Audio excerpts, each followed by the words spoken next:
ನಮಸ್ಕಾರ ವೀಕ್ಷಕರೇ.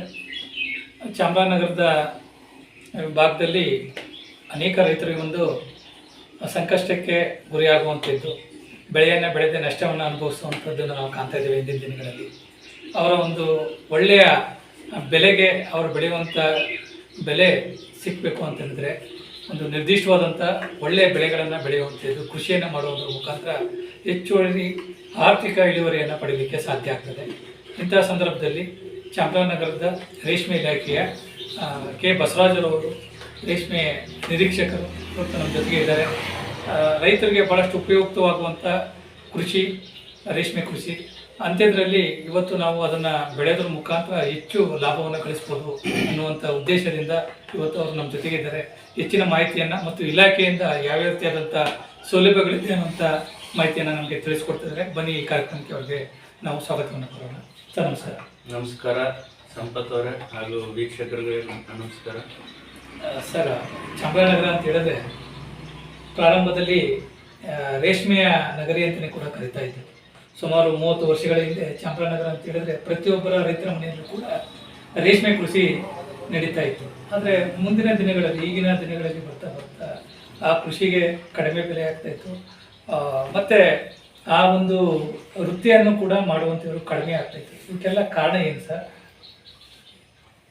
ಮೊದಲನೇದಾಗಿ ಹೇಳ್ಬೇಕಂದ್ರೆ, ನಾವು ಚಿಕ್ಕವರಾಗಿದ್ದಾಗ ಇದು ರೇಷ್ಮೆ ನಗರಿ, ಚಾಮರಾಜನಗರ ಮೂಲ.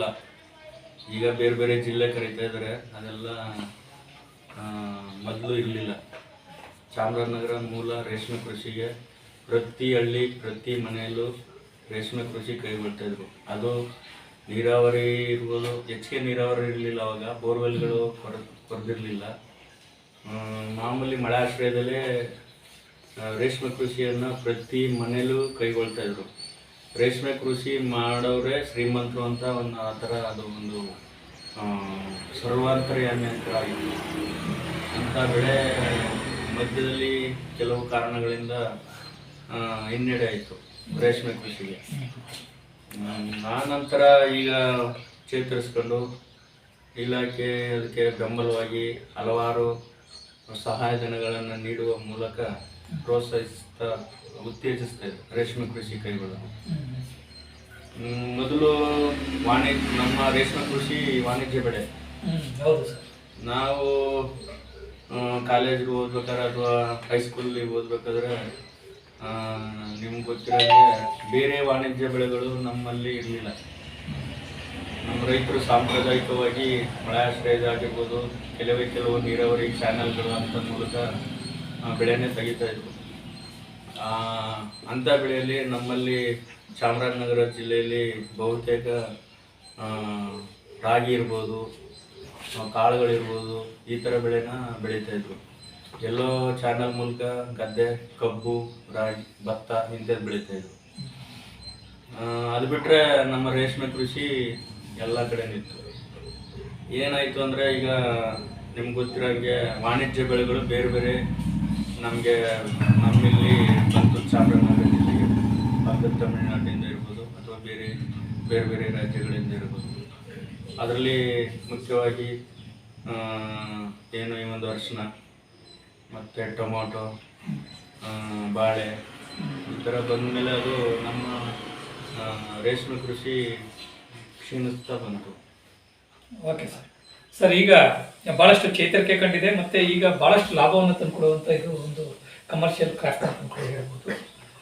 ಇತ್ತೀಚಿನ ದಿನಗಳಲ್ಲಂತೂ ರೈತರು ಇವಾಗ ಇದನ್ನು ಭಾಳಷ್ಟು ಆಶ್ರಯಿಸಿ ಭಾಳಷ್ಟು ಶ್ರೀಮಂತರು ಕೂಡ ಆಗಿದ್ದಾರೆ ಮತ್ತು ಬೇಡಿಕೆಯೂ ಕೂಡ ಇದೆ. ಹೆಚ್ಚು ಚಾಮರಾಜನಗರದಲ್ಲಿ ಬೆಳೆಯುವಂಥ ಬೆಳೆಗಳಿಗೆ, ಅದರಲ್ಲೂ ರೇಷ್ಮೆಗೆ ಹೆಚ್ಚು ಬೇಡಿಕೆ ಇದೆ. ಈಗ ನೀವು ಇಲಾಖೆಯ ನಿರೀಕ್ಷಕರಾಗಿ ಬೇರೆ ಬೇರೆ ಗ್ರಾಮಗಳಿಗೆ ಭೇಟಿ ನೀಡಿದಂಥ ಸಂದರ್ಭದಲ್ಲಿ ರೈತರಿಗೆ ನಿಮ್ಮ ಇಲಾಖೆಯಿಂದ ನೀಡಬಹುದಾದಂಥ ಸವಲತ್ತುಗಳು ರೈತರನ್ನ ಉತ್ತೇಜಿಸಲಿಕ್ಕೋಸ್ಕರ ಯಾವ್ಯಾವ? ನಮ್ಮಲ್ಲಿ ಅಂದರೆ ಈಗ ರೇಷ್ಮೆ ಕೃಷಿ ಅಂದರೆ ಸವಲತ್ತುಗಳು ಕೊಡ್ತಿರೋದು ಮುಖ್ಯವಾಗಿ ನೀರಾವರಿ ಆಶ್ರಯದಲ್ಲಿ ರೇಷ್ಮೆ ಕೃಷಿ ಕೈಗೊಳ್ತಾ ಇದ್ದ ಬೆಳೆಗಾರರಿಗೆ ನೀರಾವರಿ ಮೂಲ ಇರಬೇಕು. ಮಳೆ ಆಶ್ರಯದಲ್ಲೂ ಬೆಳಿಬೋದು. ಇನ್ನು ಕೆಲವು ಭಾಗದಲ್ಲಿ ಮಳೆ ಆಶ್ರಯ ಅಲ್ಲಲ್ಲಿ ಉಳಿಸ್ಕೊಂಡಿದ್ದಾರೆ ಕೆಲವು ಕಡೆ. ಅಂಥದ್ರಲ್ಲಿ ನಮ್ಮ ಇಲಾಖೆ ನೀರಾವರಿ ಮೂಲಕ ಬೆಳೆಯುವಂಥ ರೈತರಿಗೆ ಹಲವಾರು ಕಾರ್ಯಕ್ರಮಗಳನ್ನ ಹಮ್ಮಿಕೊಂಡು ಉತ್ತೇಜನ ನೀಡ್ತಾ ಇದೆ.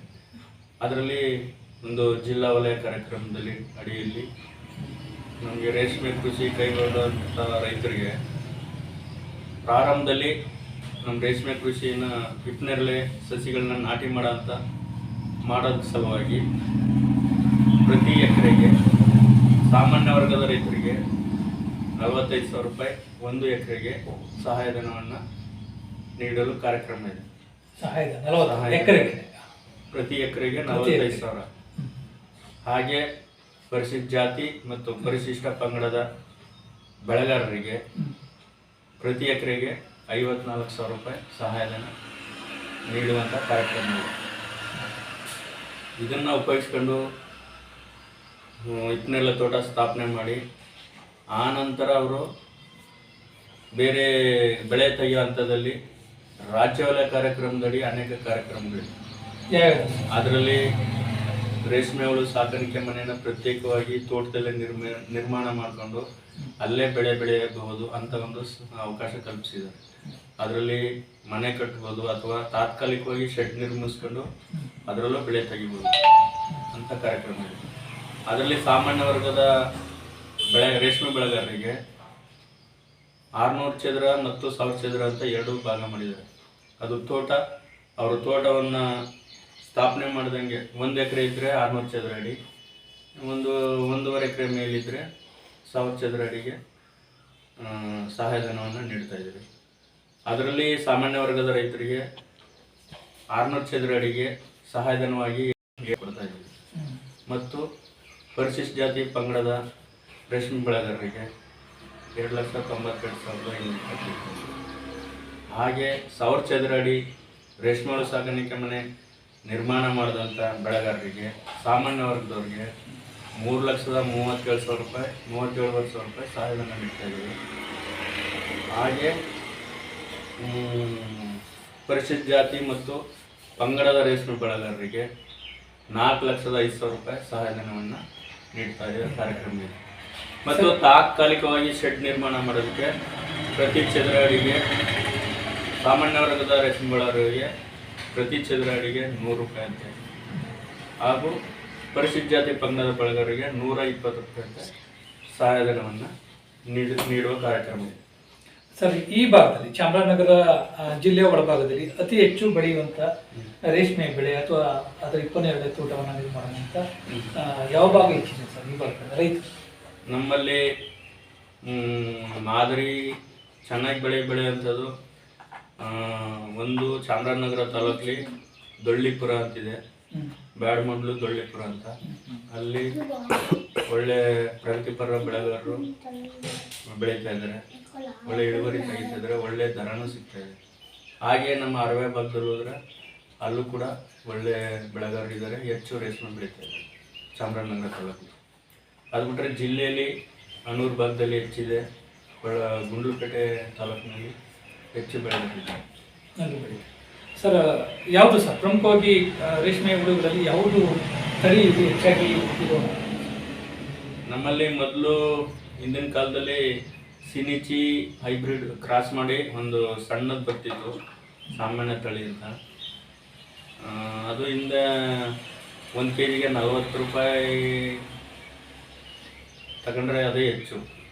ಈಗ ಅದು ಸುಧಾರಿತ ತಳಿಗಳಾಗಿ CSR ಹೈಬ್ರಿಡ್ ಇದೆ, CSR ಪ್ಯೂರ್ ಇದೆ, ಅಥವಾ FC1 FC2 ಅಂತ ತಳಿಗಳು, ಹೊಸ ಹೊಸ ತಳಿಗಳನ್ನ ಆವಿಷ್ಕಾರ ಮಾಡಿ ವಿಜ್ಞಾನಿಗಳು. ನಮ್ಮಲ್ಲಿ ಸೆಂಟ್ರಲ್ ಸಿಲ್ಕ್ ಬೋರ್ಡ್ ಇದೆ, CSRT ಅಂತ ಒಂದಿದೆ, ಅವರಿಗೆ ಹೊಸ ಹೊಸ ತಳಿಗಳನ್ನ ಆವಿಷ್ಕಾರ ಮಾಡೋ ಕೆಲಸ ಆಗುತ್ತೆ. ಆ ಮೂಲಕ ಅವರು ಒಳ್ಳೊಳ್ಳೆ ಇಳುವರಿ ಬರೋಂಥ ತಳಿಗಳನ್ನ ಅಭಿವೃದ್ಧಿಪಡಿಸ್ತಾ ಇರ್ತಾರೆ. ಈಗ ದ್ವಿತಳಿ ಅಂತ FC1 FC2 ಕ್ರಾಸ್ ಮಾಡಿ ಬ್ರೀಡು ಒಳ್ಳೆ ತಳಿ ಅದೊಂದಿದೆ, ಮತ್ತು ಸಾಮಾನ್ಯ ತಳಿ ಒಂದಿದೆ, ಹಳ್ಳಿ ಬುಡು ಒಂದು, ಬಿಳಿ ಬುಡು. ಸಾಮಾನ್ಯ ಹೆಚ್ಚು ಇಡೀ ಕರ್ನಾಟಕದಲ್ಲಿ ಹೆಚ್ಚಿನ ಭಾಗ ಇವೆರಡು ತಳಿಗಳನ್ನ ಬೆಳೀತಾ ಇದೆ. ಸರ್, ಈಗ ಗ್ರಾಮೀಣ ಭಾಗದಲ್ಲಿ ರೈತರು ಹಿಪ್ನೇರಳೆ ತೋಟ ಅಲ್ಲದೆ ಕೂಡ ಮನೆಗಳಲ್ಲಿ ನೀವು ಅವ್ರು ನಿರ್ಮಾಣ ಮಾಡಿಕೊಳ್ಳಿಕ್ಕೆ ಹುಳು ಸಾಗಾಣಿಕೆ ಮಾಡಲಿಕ್ಕೋಸ್ಕರ ಅದರಿಂದ ಬೇಕಾಗಿರುವಂಥ ಸಹಾಯಧನಗಳು ಇಲಾಖೆ ವತಿಯಿಂದ ನೀಡ್ಬೋದು ಸರ್? ನಾನು ಹೇಳಿದಾಗ ಆಗಲೇ ಹುಳು ಸಾಕಾಣಿಕೆ ಮನೆ ಮತ್ತು ಶೆಡ್ ನಿರ್ಮಾಣಕ್ಕೆ ನೀಡ್ತಾ ಇದ್ದೀವಿ. ಅದಲ್ಲದೆ ಸಲಕರಣೆಯನ್ನು ನಾವೇ ಸಹಾಯಧನ ರೂಪದಲ್ಲಿ ಕೊಡ್ತಾ ಇದ್ದೀವಿ. ಹುಳು ಹಣದ ಸಾಕಾಣಿಕೆ ರೂಪದಲ್ಲಿ ಅಥವಾ ಸಲಕರಣೆಗಳನ್ನ ಒದಗಿಸಿಕೊಡುವಂಥದ್ದು. ಸಾಮಗ್ರಿಗಳೇ ಅದನ್ನು ಕಂಪ್ನಿಗಳ ಮೂಲಕ ರೈತರ ವಂತಿಗೆ ಕಟ್ಟಿಬಿಟ್ಟು ಅವ್ರಿಗೆ ಸಬ್ಸಿಡಿ ಮೂಲಕ ಕೊಡ್ತೀವಿ. ಅದನ್ನು 75,000 ರೂಪಾಯಿ ಒಂದು ಘಟಕ ವೆಚ್ಚ ಅದು. ಅದರಲ್ಲಿ ಸಾಮಾನ್ಯ ವರ್ಗದವ್ರಿಗೆ 75%, ಪರಿಶಿಷ್ಟ ಜಾತಿ ಪಂಗಡದವ್ರಿಗೆ 90% ಸಹಾಯಧನ ರೂಪದಲ್ಲಿ ಆ ಸಲಕರಣೆಗಳನ್ನ ಖರೀದಿ ಮಾಡಿ ಕೊಡ್ತಾ ಇದ್ದೀವಿ. ಅದು ಹುಳು ಸಾಕಾಣಿಕೆ ಮತ್ತು ತೋಟದಲ್ಲಿ ಕೆಲಸ ಮಾಡೋಕ್ಕೆ ಸಹಾಯ ಆಗುತ್ತೆ. ಆ ಥರ ಸಲಕರಣೆಗಳಿವೆ. ಅದನ್ನು ಸಹಾಯಧನ ರೂಪದಲ್ಲಿ ರೇಷ್ಮೆ ಬೆಳೆಗಾರರಿಗೆ ಒದಗಿಸ್ಕೊಡ್ತಾ ಇದ್ದೀವಿ. ಅದಲ್ಲದೆ ಸೋಂಕು ನಿವಾರಕಗಳು, ಅದನ್ನು ನಮ್ಮ ಜಿಲ್ಲಾ ಪಂಚಾಯತ್ ಕಾರ್ಯಕ್ರಮದಡಿ ಸೋಂಕು ನಿವಾರಕಗಳನ್ನು ಖರೀದಿ ಮಾಡಿ ಉಚಿತವಾಗಿ ವಿತರಿಸ್ತಾ ಇದ್ದೀವಿ. ಅದು ಕಾಲಕ್ಕೆ ರೋಗ ರುಜಿನಗಳಿಂದ ಕಾಪಾಡಲಿಕ್ಕೆ ಬೆಳೆಯನ್ನು ಅಗತ್ಯವಿರುವಂಥ ಸೋಂಕು ನಿವಾರಕಗಳನ್ನು ಸಹ ನೀಡ್ತಾ ಇದ್ದೀವಿ. ಈಗ ಬಹಳಷ್ಟು ಇದರ ಲಾಭಗಳು ಕೂಡ ರೈತರಿಗೆ ಈಗ ಸಿಗ್ತಾ ಇದೆ ಅಂತ ಇತ್ತೀಚಿನ ದಿನಗಳಲ್ಲಿ ಕೇಳ್ತಾರೆ. ಮತ್ತೆ ಮರಳಿ ಮನೆಗೆ ಅನ್ನೋ ರೀತಿಯಲ್ಲಿ ಈಗ ಎಲ್ಲ ರೈತರು ಕೂಡ ಈಗ ಮುಂಗಾರು ಪ್ರಾರಂಭ ಆಗಿದೆ, ಮಳಾಶ್ರಿತ ಅನ್ನೋದಿತ್ತು. ಈಗೆಲ್ಲ ನಿರಂತರವಾಗಿ ವರ್ಷ ಪೂರ್ತಿ ಈ ಬೆಳೆಯನ್ನ ಬೆಳಿಲಿಕ್ಕೆ ಅವಕಾಶ ಇದೆ. ಈಗ ರೈತರು ಮತ್ತೆ ಮರಳಿ ಅನ್ನೋ ರೀತಿಯಲ್ಲಿ ಕೂಡ ಚಾಮರಾಜನಗರ ರೇಷ್ಮೆ ಸ್ಥಾಪನೆ ಮಾಡಲಿಕ್ಕೆ ಹೊರಟಿದ್ದಾರೆ. ನಗರದ ಎಲ್ಲ ಭಾಗದಲ್ಲೂ ಕೂಡ ಈಗ ಹಿಟ್ಟಿನಗಳಿಗೆ ಬಹಳಷ್ಟು ಬೇಡಿಕೆ ಇದೆ ರೇಷ್ಮೆ ಸಾಗಾಣಿಕೆಗೆ. ಯಾಕೆಂದರೆ ಸರ್ಕಾರ ಅಂತ ಸವಲತ್ತುಗಳನ್ನು ಕೊಟ್ಟು ರೈತರನ್ನ ಪ್ರೋತ್ಸಾಹಿಸುವಂಥ ಕಾರ್ಯಕ್ರಮಗಳು ಭಾಳಷ್ಟು ಇರೋದ್ರಿಂದ ಈಗ ರೈತರು ಇದನ್ನು ಮತ್ತೆ ಸ್ಥಾಪನೆ ಮಾಡುವಂಥ ಹೆಜ್ಜೆಗಳನ್ನು ಇಟ್ಟಿದ್ದಾರೆ ಅನ್ನುವಂಥದ್ದು ನಾವು ಗಮನಿಸಿದ್ದೇವೆ ಸರ್. ಕೊನೆಯದಾಗಿ ಸರ್, ಈಗ ಯಾವ ಯೋಜನೆ ಅಡಿಯಲ್ಲಿ ರೈತರಿಗೆ ಭಾಳಷ್ಟು ಉಪಯೋಗವಾಗುವಂಥದ್ದು ನಿಮ್ಮ ಇಲಾಖೆಯಿಂದ ಸಿಕ್ಕುವಂಥದ್ದು? ನಮಗೆ ಈಗಾಗಲೇ ಹೇಳ್ದಂಗೆ 3-4 ವಲಯಗಳಿಂದ ಸಹಾಯಧನ ಸಿಗ್ತಾ ಇದೆ. ಮೊದಲನೇದಾಗಿ ಕೇಂದ್ರ ಪುರಸ್ಕೃತ ಕಾರ್ಯಕ್ರಮಗಳು ಅಂತಿದೆ, ಎರಡನೇದಾಗಿ ರಾಜ್ಯ ವಲಯ ಕಾರ್ಯಕ್ರಮಗಳಿದೆ, ಮೂರನೇದಾಗಿ ಜಿಲ್ಲಾ ವಲಯ ಕಾರ್ಯಕ್ರಮ ಮತ್ತು ತಾಲೂಕ್ ಪಂಚಾಯತ್ ಕಾರ್ಯಕ್ರಮ ಅಂತ. ಈ ವಲಯಗಳ ಮೂಲಕ ರೇಷ್ಮೆ ಬೆಳೆಗಾರರಿಗೆ ಅನೇಕ ಸಹಾಯಧನವನ್ನು ನೀಡ್ತಾ ಇದ್ದೀವಿ. ಈಗ ಕೇಂದ್ರ ವಲಯದ ಮೂಲಕ ಸಹಾಯಧನದಲ್ಲಿ ಹನಿ ನೀರಾವರಿಗೆ ಸಹಾಯಧನವನ್ನು ನೀಡ್ತಾ ಇದ್ದೀವಿ. ಅದರಲ್ಲಿ ಸಾಮಾನ್ಯ ವರ್ಗದವರಿಗೆ ಮತ್ತು ಪರಿಶಿಷ್ಟ ಜಾತಿ ಪಂಗಡದ ಎಲ್ಲ ವರ್ಗದ ರೈತರಿಗೆ 90% ಸಹಾಯಧನ ರೂಪದಲ್ಲಿ, ಅದರಲ್ಲಿ ಕೇಂದ್ರ ಮತ್ತು ರಾಜ್ಯದ ಪಾಲು ಎರಡೂ ಸೇರಿ 90% ಸಹಾಯಧನವನ್ನು ನೀಡ್ತಾ ಇದ್ದೀವಿ. ಅದು ಹಿಟ್ಟಿನಲ್ಲೇ ಸಸಿಗಳ ಅಂತರದ ಆಧಾರದ ಮೇಲೆ ಒಂದು ಸಹಾಯಧನವನ್ನು ನೀಡುವ ಪದ್ಧತಿ ಇದೆ. ಹಾಗೆ ಮನೆ ನಿರ್ಮಾಣ ಮಾಡೋಕ್ಕೆ ಆಗಲೇ ಹೇಳಿದಾಗೆ ಅದರಲ್ಲಿ ಕೇಂದ್ರ ಮತ್ತು ರಾಜ್ಯ ವಲಯ ಎರಡೂ ವಲಯಗಳ ಸಹಾಯಧನವನ್ನು ನೀಡ್ತಾ ಇದ್ದೀವಿ. ಎರಡೂ ವಲಯಗಳಿಂದ ಸೇರಿ ಕೇಂದ್ರ ಪುರಸ್ಕೃತ ಮತ್ತು ರಾಜ್ಯ ಕಾರ್ಯಕ್ರಮದಡಿ ಎರಡೂ ವಲಯಗಳಡಿ ಸಹಾಯಧನವನ್ನು ನೀಡ್ತಾ ಇದ್ದೀವಿ.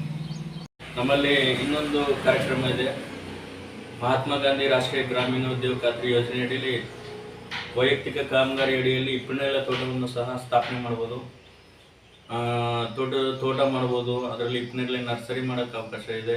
ಹಾಗೂ ಮರ ಪದ್ಧತಿ ಅಂತ ಒಂದು ಹಿಪ್ಪನೇರಳೆ ತೋಟ ಸ್ಥಾಪನೆ ಮಾಡೋಕ್ಕೂ ಅವಕಾಶ ಇದೆ. ಈ 3 ಕಾರ್ಯಕ್ರಮಗಳಲ್ಲಿ ಪ್ರತಿಯೊಬ್ಬ ಕೂಲಿ ಕಾರ್ಮಿಕನಿಗೆ 370ರಂತೆ ಕೂಲಿಯನ್ನು ಪಾವತಿ ಮಾಡುವ ಅವಕಾಶ ಇದೆ. ಅದರಲ್ಲಿ ಪ್ರತಿ ಎಕರೆಗೆ 300 ಹಿಪ್ಪನೇರಳೆ ನರ್ಸರಿ ಸ್ಥಾಪನೆ ಮಾಡೋರಿಗೆ 355 ಮಾನವ ದಿನಗಳನ್ನ ನೀಡಲಾಗುತ್ತೆ. ಅದರಲ್ಲಿ ಕೂಲಿ ವೆಚ್ಚ ಆಗಿ 1,31,573 ರೂಪಾಯಿ ಪಾವತಿ ಮಾಡ್ತೀವಿ.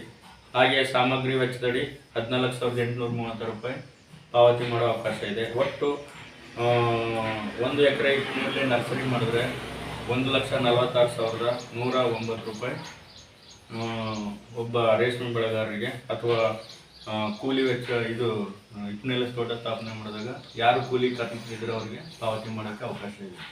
ಹಾಗೆ ಹಿಪ್ಪನೇರಳೆ ನಾಟಿ ಮಾಡೋಂಥ ಬೆಳೆಗಾರರ 1 ಎಕರೆಗೆ 225 ಮಾನವ ದಿನಗಳಿದೆ. 370 ರೂಪಾಯಿ ಅಂತೆ 83,209 ರೂಪಾಯಿ ಕೂಲಿ ವೆಚ್ಚ ಪಾವತಿ ಮಾಡಲಾಗುತ್ತೆ. ಸಾಮಗ್ರಿ ವೆಚ್ಚದಲ್ಲಿ 35,546 ರೂಪಾಯಿ ಹಾಗೂ ಒಗ್ಗೂಡಿಸುವಿಕೆ ಅಂತ ನಮ್ಮಲ್ಲಿ ಹಿಪ್ಪನೇರಳೆ ತೋಟ ಮಾಡಿದಂಥವ್ರಿಗೆ ಹನಿ ನೀರಾವರಿ ಅಳವಡಿಸ್ಕೊಳ್ಳೋಕ್ಕೂ ಸಹ ಸಹಾಯಧನವನ್ನು ನಮ್ಮ ಇಲಾಖೆ ಮೂಲಕ ನೀಡಲಾಗುತ್ತೆ.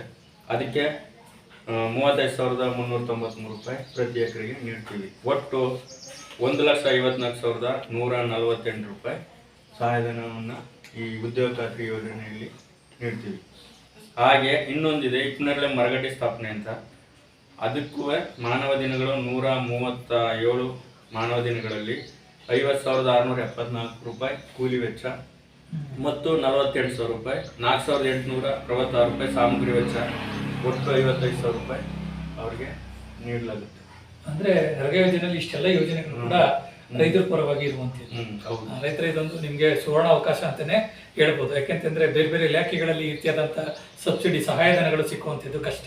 ಆದರೆ ರೇಷ್ಮೆ ಕೃಷಿಯಲ್ಲಿ ಇಂಥ ಬಹಳಷ್ಟು ಅವಕಾಶಗಳಿರೋದ್ರಿಂದ ಇದನ್ನು ನೀವು ಸದುಪಯೋಗ ಪಡಿಸ್ಕೋಬೇಕು ಅನ್ನೋದು. ಸರ್, ಮತ್ತೊಂದು ಈ ರೈತರು ಬೆಳೆದಂಥ ಬೆಳೆಗಳಿಗೆ ಮಾರ್ಕೆಟ್ ಈಗಿನ ಸ್ಥಿತಿಯಲ್ಲಿ ಹೇಗಿದೆ? ನಮ್ಮಲ್ಲಿ ಇದು ಮೊದಲಿಂದ ರೇಷ್ಮೆ ಕೃಷಿ ಇರೋದ್ರಿಂದ ಚಾಮರಾಜನಗರ ಜಿಲ್ಲೆಯಲ್ಲಿ ನಮ್ಮಲ್ಲಿ ಇಡೀ ಜಿಲ್ಲೆಯಲ್ಲಿ ಎಲ್ಲ ಕಡೆನೂ ಹೆಚ್ಚು ಕಮ್ಮಿ ಹೋಬಳಿ ಮಟ್ಟದಲ್ಲೂ ಮಾರುಕಟ್ಟೆಗಳು ಇತ್ತು. ಎಕ್ಸಾಂಪಲ್ ಅದಕ್ಕೆ ಉದಾಹರಣೆ ಹೇಳ್ಬೇಕು ಅಂದರೆ ಹರವೇಲಿತ್ತು, ಚಾಮರಾಜನಗರದಲ್ಲಿತ್ತು, ಮರಳ್ಳಿಲಿತ್ತು, ಸಂತೆ ಮರಳಿಲಿ ಈಗಲೂ ಇದೆ. ಅಲ್ಲಿ ಕೊಳ್ಳೇಗಾಲ ದೊಡ್ಡ ಮಾರುಕಟ್ಟೆ ಅಂದರೆ ಕೊಳ್ಳೇಗಾಲ ಅಂದರೆ ಅದು ಹಣ್ಣೂರ್ಲಿತ್ತು. ಹೀಗೆ ಎಲ್ಲ ಕಡೆನೂ ನಮ್ಮ ಜಿಲ್ಲೆಯಲ್ಲಿ ಮಾರುಕಟ್ಟೆಗಳು ಇತ್ತು. ಮತ್ತು ಅದು ರೇಷ್ಮೆ ಕೃಷಿ ಕ್ಷೀಣಿಸಿದಾಗ ಮತ್ತು ಎಲ್ಲ ನಿವೃತ್ತಿ ಆದಮೇಲೆ ಕೆಲವು ಮಾರುಕಟ್ಟೆಗಳು ಮುಚ್ಚಿದೆ. ಇನ್ನು ಕೆಲವು ಮಾರುಕಟ್ಟೆಗಳು ವಹಿವಾಟು ನಡೆಸ್ತಾ ಇದೆ. ಅದರಲ್ಲಿ ಚಾಮರಾಜನಗರ ನಮ್ಮ ಇಡೀ ಜಿಲ್ಲೆಗೆ ಪ್ರಥಮ ಸ್ಥಾನದಲ್ಲಿದೆ. ಇಡೀ ರಾಜ್ಯಕ್ಕೆ ಎರಡು ಅಥವಾ ಮೂರನೇ ಸ್ಥಾನದಲ್ಲಿದೆ ಕೊಳ್ಳೇಗಾಲ ಮಾರುಕಟ್ಟೆ. ಅದು ಬಿಟ್ಟರೆ ಸತ್ಯಮರಳ್ಳಿಯಲ್ಲಿ ವಹಿವಾಟು ನಡೀತಾ ಇದೆ. ನಮ್ಮಲ್ಲಿ ಏನು ಅಂದರೆ ಈಗ ನಮ್ಮ ರಾಜ್ಯ ಸರ್ಕಾರ ಶ್ರೀಯುತ ಕಟಯಾರಿಯ ಸಾಹೇಬರು ನಮ್ಮ ಪ್ರಿನ್ಸಿಪಲ್ ಸೆಕ್ರೆಟರಿ ಆಗಿದ್ದಂಥ ಸಂದರ್ಭದಲ್ಲಿ ಒಂದು ಒಳ್ಳೆಯ ಕಾರ್ಯಕ್ರಮವನ್ನು ರೇಷ್ಮೆ ಬೆಳೆಗಾರರಿಗೆ ನೀಡಿದ್ದಾರೆ. ಅದೇನೆಂದರೆ ಈ ವಹಿವಾಟು ಅಂತ. ಅದರಲ್ಲಿ ರೇಷ್ಮೆ ಬೆಳೆಗಾರರು ಗೂಡನ್ನ ತಗೊಂಡೋಗಿ ಹಾಕ್ತಾರೆ, ಆನ್ಲೈನ್ ಮೂಲಕ ಬಿಟ್ ಮಾಡೋದು ಮತ್ತು ಹಣಕಾಸು ವ್ಯವಸ್ಥೆನೂ ಆನ್ಲೈನ್ ಮೂಲಕನೇ ಕಾಲ್ ಮಾಡೋದು. ಇದರಲ್ಲಿ ಯಾರೇ ಮಧ್ಯವರ್ತಿಗಳು ಇನ್ವಾಲ್ವ್ ಆಗೋದಾಗಲಿ ಅಥವಾ ಬೇರೆ ಏನೋ ಅವ್ಯವಹಾರ ನಡೆಯೋಂಥ ಇದು ಸಂದರ್ಭ ಇಲ್ಲ. ಮತ್ತು ಅದು ಸಂಬಂಧಪಟ್ಟ ರೀಲರ್ ಏನಿರ್ತಿದೆ ಗೂಡು ಖರೀದಿ ಮಾಡೋರು, ಅವರ ಖಾತೆಯಲ್ಲಿ ಹಣ ಇದ್ದರೆ ಮಾತ್ರ ಅವರು ಗೂಡನ್ನು ಖರೀದಿ ಮಾಡ್ಬೋದು. ಇಲ್ಲಾಂದರೆ ಅವರು ಅಲ್ಲೇ ರಿಜೆಕ್ಟ್ ಆಗ್ಬಿಡುತ್ತೆ. ಇಡೀ ನಮ್ಮ ಕೃಷಿಲೇ ಪ್ರಥಮವಾಗಿ ನಮ್ಮ ಈ ಒಂದು ರೇಷ್ಮೆ ಕೃಷಿ ಈ ವಹಿವಾಟನ್ನು ಪ್ರಾರಂಭ ಮಾಡೋದೇ ಕಳಿಕೆ ನಮ್ಮ ರೇಷ್ಮೆ ಇಲಾಖೆಗೆ ಸಲ್ಲುತ್ತೆ. ಅದರಲ್ಲೂ ಕಟಾರಿಯ ಸಾಹೇಬ್ರವ್ರಿಗೆ ರೇಷ್ಮೆ ಬೆಳೆಗಾರರು ಗೂಡಿನ ವಹಿವಾಟು ಮಾಡಿ ಮನೆಗೆ ಹೋಗೋ ತನಕನೇ ಅವರ ಖಾತೆಗೆ ಹಣ ಜಮಾ ಆಗಿರುತ್ತೆ. ಅಂಥ ಒಂದು ವ್ಯವಸ್ಥೆ ನಮ್ಮ ಇಲಾಖೆಯಲ್ಲಿದೆ. ಇದರಿಂದ ತುಂಬ ರೈತರಿಗೆ ಮಧ್ಯವರ್ತಿಗಳ ಹಾವಳಿ ಇದ್ದೆ ನೇರವಾಗಿ ಹಣ ಸಂದಾಯ ಆಗೋದು ಅವರ ಖಾತೆಗಳಿಗೆ ಈಗ ನೇರವಾಗಿ ಆನ್ಲೈನ್ ಮುಖಾಂತರ ಕೂಡ ಜಮಾ ಅದೇ ದಿನ ಜಮೆ ಆಗುತ್ತೆ ಅವರ ಖಾತೆಗೆ. ಅದರಲ್ಲಿ ನಮ್ಮಲ್ಲಿ ರಾಮನಗರ ಇದೆ ಜಿತಳಿಗೂಡಿಗೆ, ಮತ್ತು ಮೈಸೂರಲ್ಲಿ ಹೊಸದಾಗಿ ಪ್ರಾರಂಭ ಆಗಿದೆ. ನಮ್ಮ ಭಾಗದ ರೈತರೆಲ್ಲ ಮೈಸೂರು ದ್ವಿತಳಿಗೂಡೆಲ್ಲ ಮೈಸೂರು ಮತ್ತು ರಾಮನಗರ ಕೊಳ್ಳೇಗಾಲ ಇಲ್ಲೆಲ್ಲ ಮಾರಾಟ ಮಾಡ್ತಾ ಇದ್ದಾರೆ. ರೇಷ್ಮೆ ಇಲಾಖೆಯಲ್ಲಿ ಬಹಳಷ್ಟು ರೈತರಿಗಾಗಿ ಕೂಡ ಅನೇಕ ಸಹಾಯಕ ಧನವನ್ನು ನೀಡೋದ್ರ ಮುಖಾಂತರ ನಿಮ್ಮನ್ನು ಉತ್ತೇಜನೆ ಮಾಡ್ತಾ ಇದೆ. ನಿಮ್ಮಲ್ಲಿ ಎಕರೆ ಇದ್ರೆ ಸಾಕು, ಜಮೀನಿದ್ರೆ ಸಾಕು, ಒಳ್ಳೆಯ ಬೆಳೆಯನ್ನೇ ಬೆಳೆದು ನೀವು ಕೂಡ ಈ ಸಮಾಜದಲ್ಲಿ ಆರ್ಥಿಕವಾಗಿ ಸದೃಢವಾಗಿ ನಿಮ್ಮ ಬದುಕನ್ನು ರೂಪಿಸ್ಕೊಳ್ಳಿಕ್ಕೆ ಸಾಧ್ಯ ಇದೆ. ಇಲ್ಲಿ ತನಕ ನಮ್ಮ ಜೊತೆಗೆ ಬಸವರಾಜ್ ಅವರು ರೇಷ್ಮೆ ನಿರೀಕ್ಷಕರು ನಮ್ಮ ಜೊತೆಗೆ ಇದ್ದು ಇಲಾಖೆಯ ಅನೇಕ ಯೋಜನೆಗಳನ್ನು ಮತ್ತು ಉಪಯೋಗಗಳನ್ನು ತಿಳಿಸ್ಕೊಟ್ಟಿದ್ದಾರೆ. ಹಾಗಾಗಿ ಈ ಕಾರ್ಯಕ್ರಮಕ್ಕೆ ಬಂದು ಈ ಒಂದು ಕಾರ್ಯಕ್ರಮ ಯಶಸ್ವಿಗೊಳಿಸಿದ್ದಾರೆ. ಅವರಿಗೆ ನಮ್ಮ ವಾಹಿನಿ ಪರವಾಗಿ ತುಂಬ ವಂದನೆಗಳು. ನಮಸ್ಕಾರ.